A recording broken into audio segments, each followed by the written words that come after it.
Les femmes déplacées victimes des atrocités barbares du M23 vivant dans les camps de déplacés vivent misérablement. Elles subissent des violences de toutes formes et semblent être oubliées par les décideurs.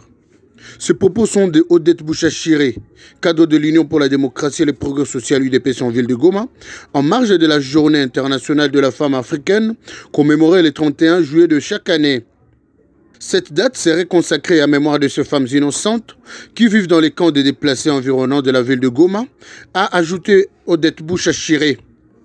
Elle plaide pour que le gouvernement puisse prendre en charge ces femmes qui, selon elle, continuent à être victimes de violences accrues dans les camps. Le 31 juillet commémore la femme africaine.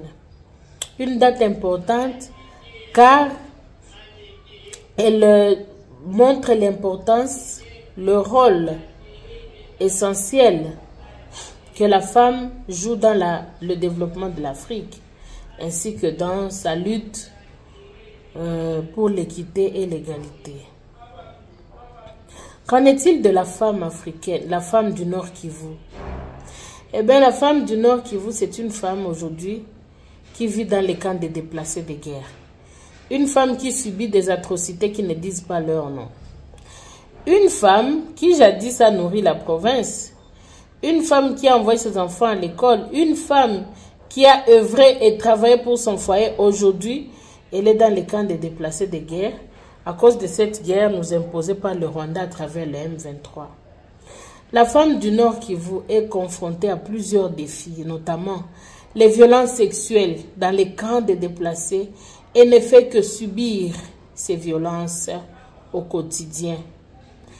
Les femmes et les filles subissent des violences physiques, psychologiques, voire même économiques. Il y a le défi de non-accès aux services de base.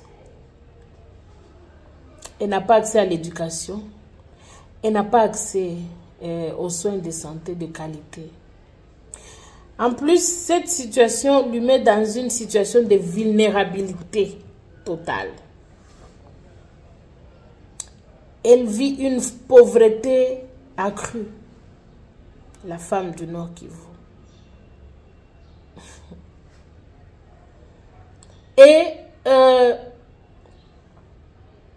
dans cette situation de pauvreté, cette femme est obligée d'assumer seule la survie de sa famille dans ce contexte de grande pauvreté. Elle est souvent seule pourvoyeuse des revenus pour le ménage.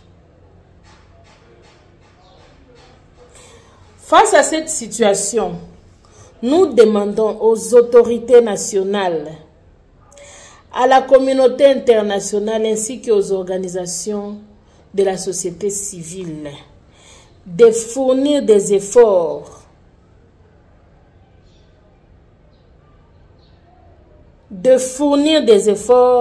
pour la protection et l'autonomisation économique de cette femme du Nord Kivu. Mais au-delà de ça, la femme du Nord Kivu, qu'est-ce qu'elle demande? La femme du Nord Kivu, elle n'a qu'une seule demande d'abord, c'est le retour intégral et définitif de la paix, de telle sorte qu'elle rentre chez elle, qu'elle puisse s'occuper de sa famille, qu'elle sache subvenir aux besoins de son foyer et qu'elle vive sa vie normalement.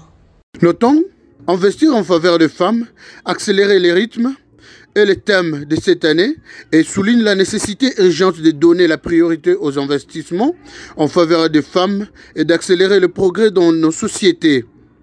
Elle existe depuis 1974 et est l'initiative d'Aoua Keïta à l'occasion du premier congrès de l'Organisation panafricaine de femmes. Depuis Goma, Josué Boulon-Fobin Mekendero pour HK Today Télévision.